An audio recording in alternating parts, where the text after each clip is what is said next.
Now at 11, no order in the courtroom. A brawl breaks out during a murder trial. Plus, local protesters calling for an end to migrant camps. Why, in their eyes, they see history repeating itself. And Barry bears down on the Gulf Coast. Everyone asked to shelter in place before landfall. All the latest on Barry's position, where it's heading, and what you can expect here locally for the weekend. And maybe you're one of thousands who takes a daily supplement, but is it really helping your health? The truth behind those daily pills. This is KION News Channel 546 at 11. 44 days over here without calling my family. 45 days before taking a shower. We are not a terrorist. We are not a terrorist. A raw look inside the McAllen detention camp in Texas. And as you heard there, the men behind the gates claim they haven't had a shower in more than a month and haven't been able to contact their families in that time. Vice President Pence standing just feet away during his visit today. And thank you for joining us tonight. I'm Zach Fuentes. And I'm Aaron Groff. We're getting a very different opinion from Pence tonight after that visit. Watch. Each and every one of the children, each and every one of the parents that I spoke to told me they were being treated well. The vice president's visit comes after a scathing report from the Inspector General's office, where a manager called the situation a ticking time bomb. This morning in Washington, the House Oversight Committee released a report saying at least 18 children under 2 years old were separated from their parents for 20 days to half a year. Democrats who have visited these centers spoke about what they saw. When these women tell me that they were put into a cell and that their sink was not working, and we tested the sink ourselves and the sink was not working, and they were told to drink out of a toilet bowl, I believed them. President Trump, along with other critics, dispute Democrat and media accounts of the center conditions. But just today, the president agreed to allow a Stanford pediatrician to investigate these centers. Protests were seen all across the United States today to bring attention to the situation and demand that these centers be closed. And here locally, protesters gathered in Monterey and Watsonville to show their opposition to what they say is history repeating itself. KION's Josh Cristianto is live in Monterey, where a demonstration ended a little bit ago. Josh. Aaron, Zach, over 200 people attended the rally off of Del Monte Avenue this evening, including many of our local politicians who say these migrant camps need to end. Children that are counting on us to stick together and fight for them. Assemblyman Robert Rivas joins protesters taking turns giving rousing speeches about what they're calling a crisis at the migrant detention centers. I feel for these people. They're trying to better themselves. And they come here and they feel like they're being persecuted. The Lights for Liberty vigil comes about a week after a scathing government report came out describing filthy conditions at 5 facilities in South Texas. It's bewildering why any of that for any number of seconds can exist. The fact that it's been going on for months on the scale that it has is absolutely mind-blowing. Monterey County Supervisor Jane Parker tells me many migrant families who are seeking asylum are being vilified, turned away, and separated. We've done this before, separating families when we put the Japanese in camps. We have done this separating families when we had slaves, and then we look back at these times in our history and we say, oh my gosh, how could that ever have happened?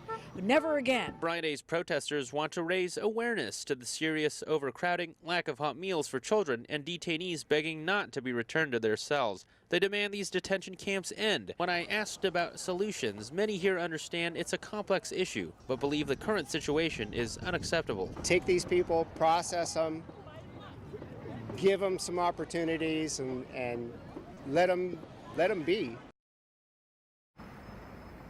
Another big topic here at the rally are the immigration raids scheduled to start on Sunday, something Robert Rivas likened to Nazi Germany.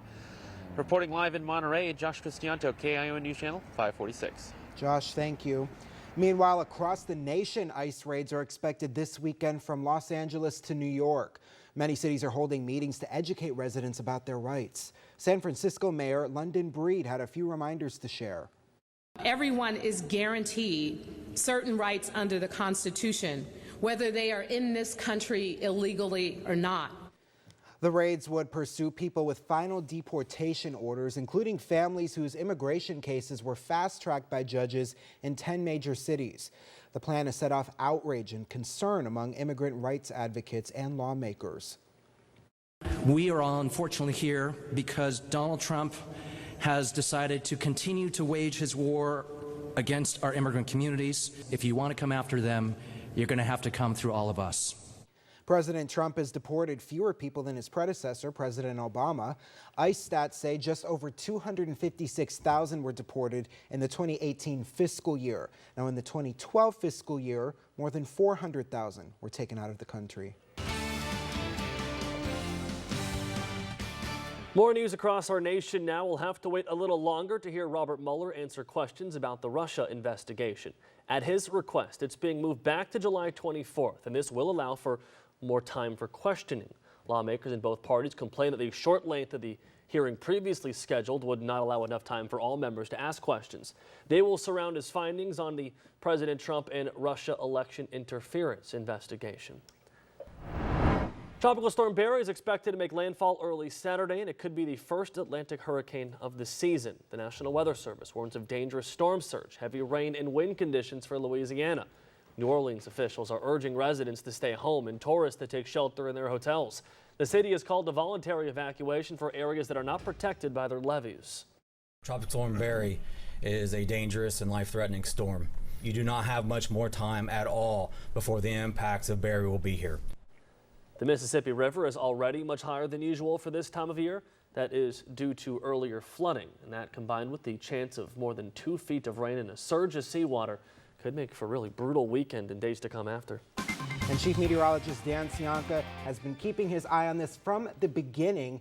And Dan, what are you seeing now? Well, I'm seeing Barry is a strong tropical storm right now on the cusp of becoming a hurricane, but also on the cusp of making landfall. So it'll be close as it makes its way toward the shore. So here is the tropical tracker right now, and you can see Barry's name there, and below that, a huge area of convection. This is an infrared satellite picture, and where you see the red colors, this is very cold cloud tops meeting very high clouds, and very strong convection associated with this. So it's pushing a lot of moisture up into the upper levels of the atmosphere. The actual center of circulation is right here, not what you think of or visualize when you think of a tropical storm or hurricane. Your eye or your mind automatically thinks of that eye that we all see, but the center of circulation is right here off of the Louisiana coast. And the forecast now from the National Hurricane Center is for an increase in intensity over the next 6 hours or so from 65 to 75 miles per hour, taking it from a tropical storm and making it a very low-level Category 1 hurricane.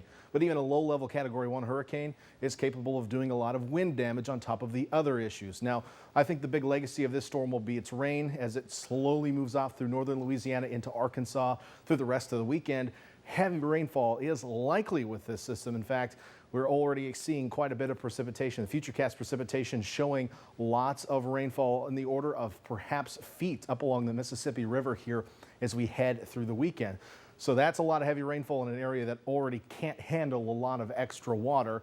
And speaking of water coming on shore, there is strong storm surge expected with this system, up to 3 to 6 feet, which doesn't seem very tall, you know, about my height, right? But the problem is most of the southern Louisiana is pretty much at sea level, and it actually extends pretty far inland. These are mostly mangrove swamps, the bayous, places like that. So again, not a lot of storm surge, can actually go pretty far inland, guys.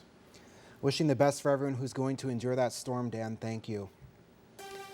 In your crime alert, a Central Coast High School coach is accused of raping 2 people. The Monterey County Sheriff's Office announced today that they arrested John Ficas for those separate cases. The allegations date as far back as 2009. Ficas is a field hockey coach at North Salinas High School.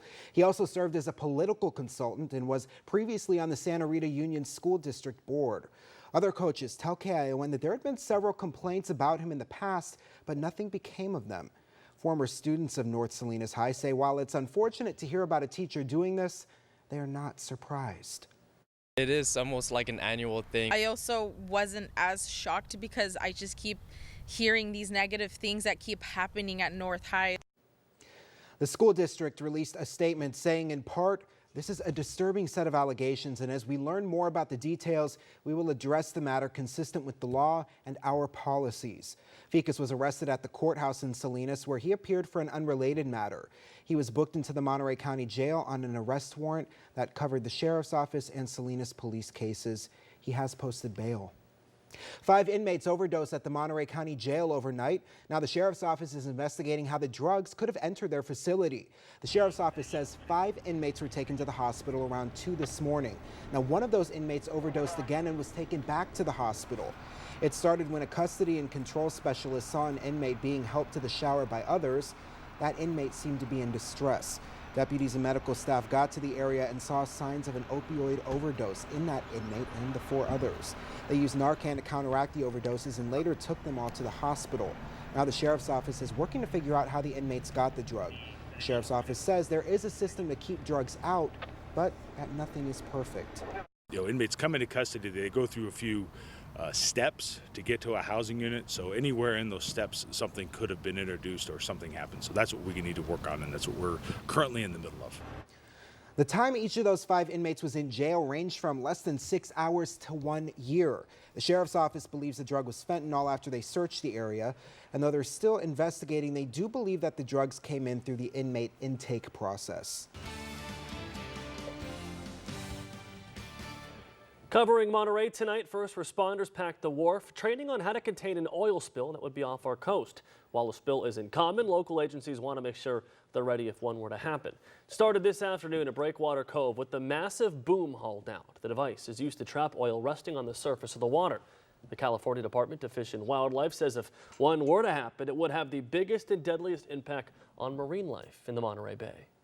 A lot of these species that rely on their feathers or their fur to keep them warm in this cold water and also to keep them buoyant to float on the surface of the water. So if oil gets in their fur or feathers, it can be really detrimental to them. The first responders say one of the biggest goals of the day was to improve their communication. Now around California, an actual oil spill. Authorities in Kern County are cleaning up a spill that dumped nearly 800,000 gallons of oil and water into a canyon. It's larger but less devastating than California's last 2 major oil spills. A Chevron spokesperson said that the seep, which has been flowing on and off since May, has stopped. She and the state say the spill is not near any waterway and has not significantly affected wildlife. Disorder in the courtroom. A fight breaks out in the middle of a trial. Plus, fires breaking out in Hawaii, sending smoke into the air. The progress on those flames tonight. And splitting hairs over a bullet. Literally, one woman lucky to be alive tonight after shots were fired just feet from her car.